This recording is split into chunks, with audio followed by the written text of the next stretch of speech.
Yarba. Ngasi February gi tang Kun-Ganipan Nomaising numit asida kogi NYK Bishnupur loina kogi Joyful Learning Center asida kogi rainwater harvesting mari leina kogi theme catch the rain haiba adugumba theme da kogi water quiz competition amakak haiba kogi Joyful Learning Center asida sili haiba thorom asida kogi angang sing Joyful Learning Center asigi angang sing aduga kungang asigi mahiroi sing na saruk yaduna haiba water quiz competition pangtokpani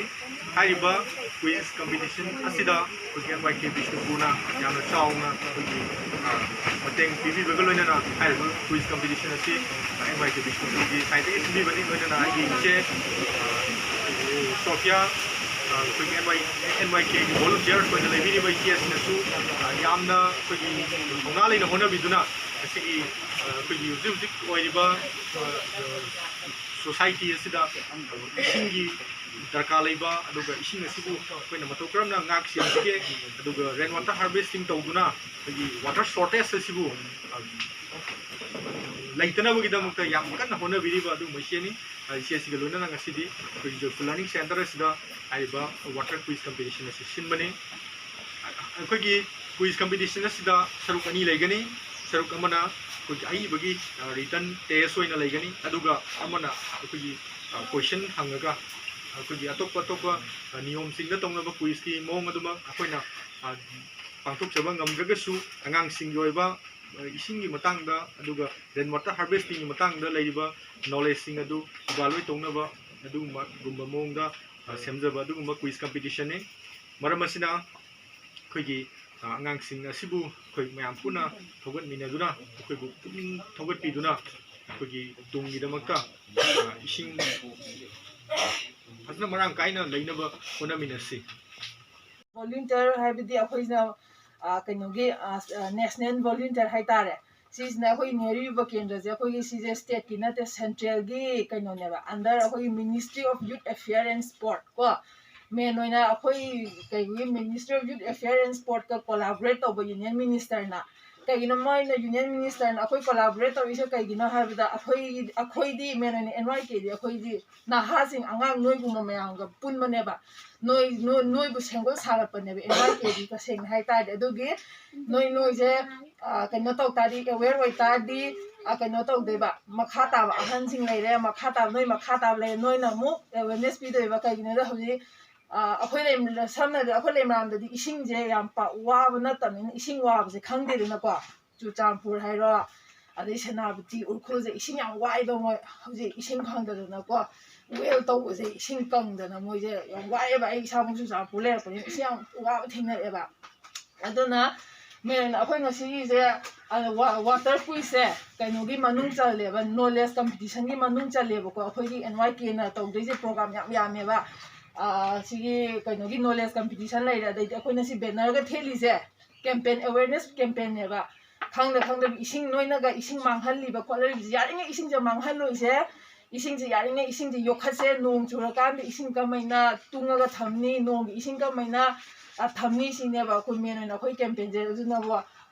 khoi gi ngasi gi kaino je thing je catch the rain where it falls when it falls ai je hadi nong ta pa mapham jaga da ising je ka maina tungsi ga yo aga thamni haiba gi thing base ne ba ko ngasi gi je aduna noina zo noina khata ba dei noina ahan sing na zo ising je yai makai manghan da ba kon pheng ba da so oi ising ba thing ma chang han da ba yenga ga kon du yenga ising je yai manghan da ba sine ba khoi gi ngasi gi campaign je tem ta na te ba aduga u hauji matam je ising war is atem na te kai na da akhoi ji chahi uni matung da di ising je war ani ba kai na da nong churpa ising je akhoi na u wa ching ma loi ka khalam ne na manung de thusilaga tung do ising do laitre haidi ising do manung chupsin do uwa ka khamne na loi chenthara ne ising do makha da chupsin de na haidi u tha u me noi na do ne akoina u tha jin haije noi na u ama ka bada u ani tha do ba ka khat pai saruk te do noi ba tha jin mai sok ji su ayaw da se taw roi se bu ko adu mai taw boi ta di ꯑꯩꯈꯣꯏꯅ ꯍꯥꯏꯗꯤ ꯈꯔ ꯃꯈꯩ ꯑꯣꯏꯇꯥꯔꯁꯨ ꯏꯁꯤꯡꯁꯦ ꯀꯟꯕ ꯉꯝꯅꯤꯕ ꯅꯣꯡꯒꯤ ꯏꯁꯤꯡꯁꯦ ꯁꯤꯅꯦ ꯑꯩ ꯍꯥꯏꯗꯣ ꯊꯣꯏꯅ ꯍꯥꯏꯉꯥꯏ ꯂꯩꯇꯦ ꯅꯣꯏꯁꯨ ꯂꯥꯏꯔꯤꯛꯇ ꯂꯣꯏꯅ ꯌꯥꯎꯕꯅꯤꯅ ꯈꯪꯕꯨꯗꯤ ꯈꯪꯉꯝꯒꯅꯤꯀꯣ ꯁꯤ ꯍꯥꯏꯔꯒ ꯑꯩ ꯂꯣꯏꯁꯤꯜꯂꯒꯦ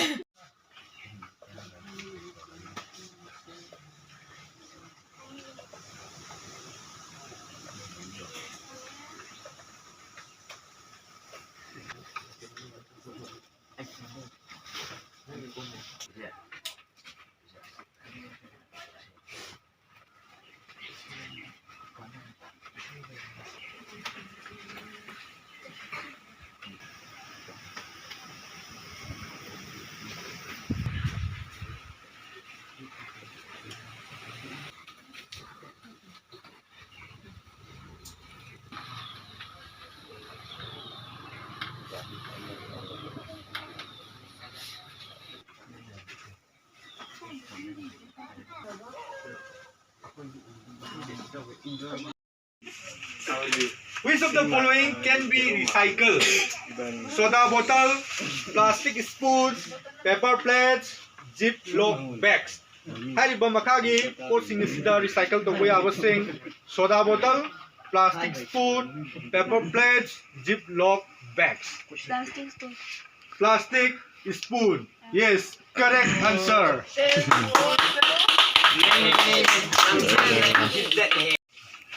Underground tanks seen in Rajasthan to store water for drinking is called tankas, khadin, ponds, pools. Rajasthan the underground rainwater se underground tanks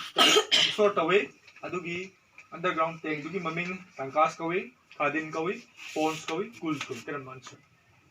Tankas. Tankas. Tankas is the right answer.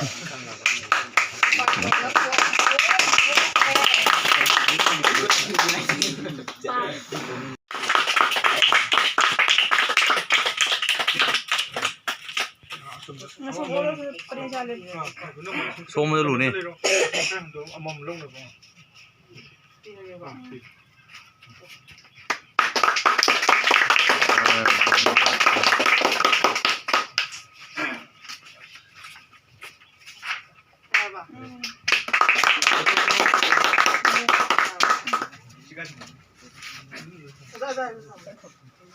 The group B represent the people roasting.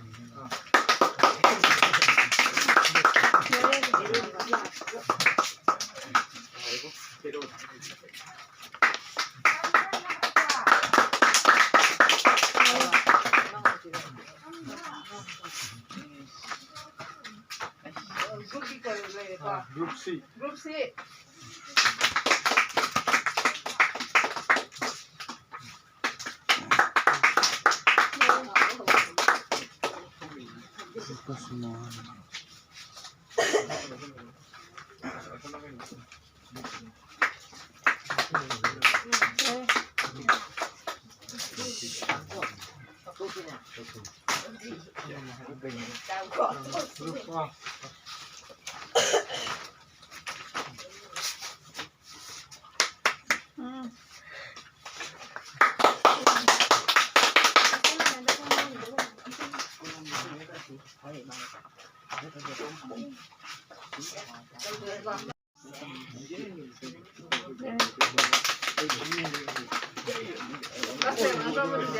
ꯏꯁꯤꯡ ꯍꯥꯏꯕꯁꯤ ꯌꯥꯝꯅ ꯇꯥꯡꯕ resources ꯑꯃꯅꯤ ꯑꯗꯨꯅ ꯌꯥꯝꯅ ꯍꯩꯅ ꯁꯤꯡꯅ ꯂꯤꯛꯅ ꯁꯤꯖꯤꯟꯅꯕ ꯇꯝꯁꯤ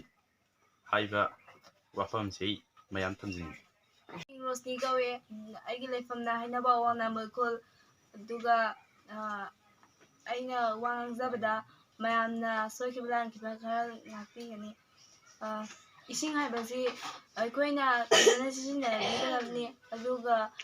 ꯏꯁꯤꯡꯗ ꯐꯠꯇꯕ ꯄꯣꯠ ꯆꯩ ꯊꯥꯗꯕꯤꯗꯕ ꯑꯗꯨꯗꯨꯒ ꯏꯁꯤꯡꯁꯦ ꯐꯖꯅ ꯂꯨꯅ ꯅꯥꯟꯅ ꯁꯤꯖꯤꯟꯅꯕ ꯅꯣꯡꯒꯤ ꯏꯁꯤꯡ ꯑꯣꯏꯔꯕꯁꯨ ꯐꯖꯅ ꯇꯨꯡꯁꯤꯜꯂ ꯊꯝꯕꯤꯕ ꯑꯗꯨꯒ ꯏꯁꯤꯡ ꯌꯥꯝꯅ ꯑꯔꯦꯝꯕꯗ ꯃꯥꯡꯍꯟꯕꯤꯗꯕ ꯑꯗꯨ ꯍꯥꯏꯔꯒ ꯑꯩ ꯂꯣꯏꯁꯤꯟꯖꯔꯦ ꯑꯩ ꯂꯩꯃꯔꯥꯝ ꯃꯌꯥꯏ ꯂꯩꯀꯥꯏꯗꯩꯅꯤ ꯏꯁꯤꯡ ꯍꯥꯏꯕꯁꯤ ꯌꯥꯎꯗ꯭ꯔꯕꯗꯤ ꯍꯤꯡꯕ ꯉꯝꯗꯦ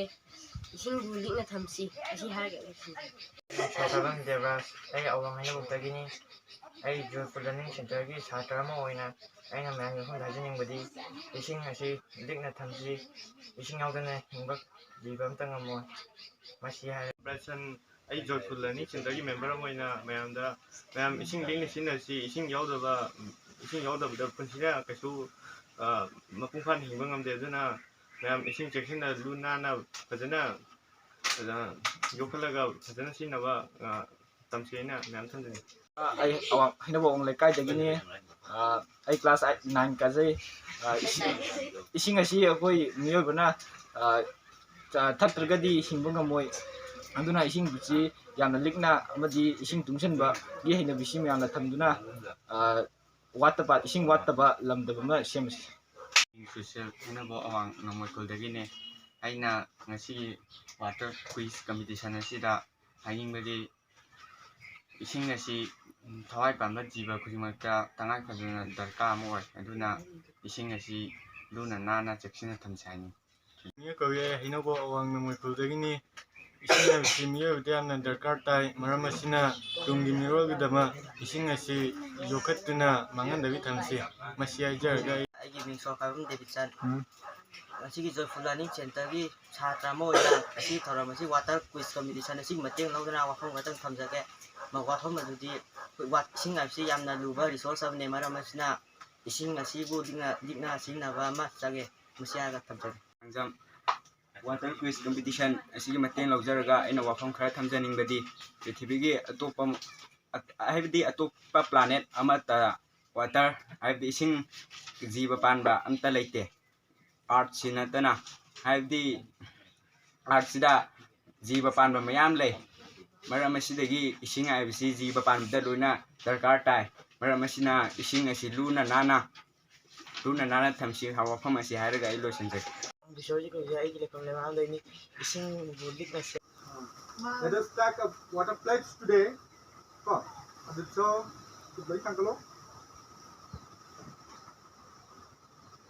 I take pledge to save and conserve water and its judicious use. I also take pledge to utilize water properly, conserve every drop of it, and will contribute in the propagation of Catch the Rain campaign. I will treat water as priceless resources and accordingly will use it optimally. I take pledge to encourage my family members, friends, and neighbors to use water properly and not to waste it. This planet is ours, and only we can save it and thereby secure our future.